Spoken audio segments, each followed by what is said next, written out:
Pourquoi le ministère d'évangéliste est le plus risqué parmi les 5 ministères? La Bible nous parle de 5 ministères que Christ a donnés à l'Église.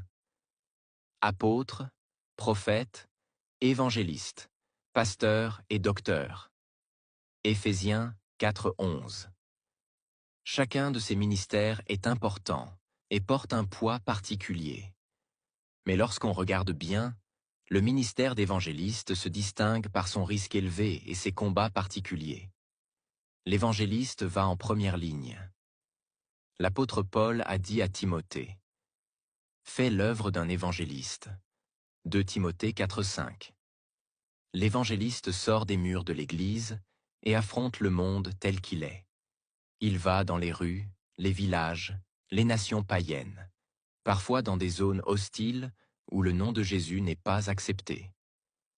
Il dérange les puissances sataniques qui contrôlent les âmes. Exemple. Philippe en Samarie. Acte 8, versets 5 à 7. Il a annoncé Christ, et aussitôt les démons ont commencé à crier en sortant des gens. L'évangéliste dérange les ténèbres. Là où l'évangéliste arrive, les sorciers, les marabouts, les idoles et les fausses religions se sentent menacés. C'est pourquoi il est souvent combattu, rejeté, emprisonné ou même tué.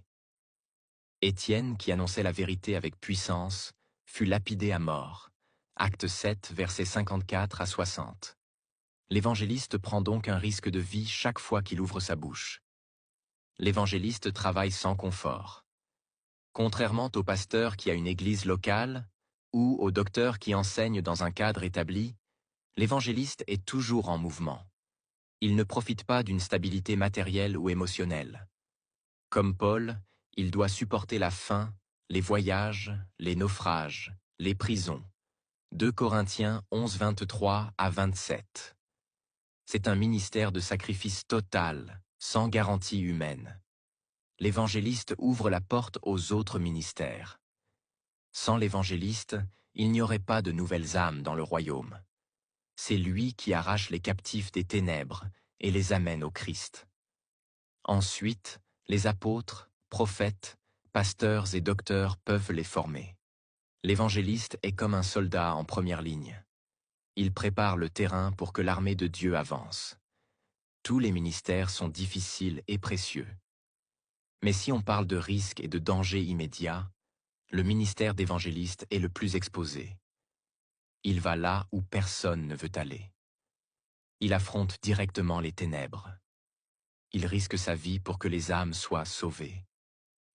Voilà pourquoi Jésus a dit: « La moisson est grande, mais il y a peu d'ouvriers. » Matthieu 9, verset 37. L'évangéliste est ce soldat courageux qui prend les coups pour que d'autres puissent entrer dans la moisson.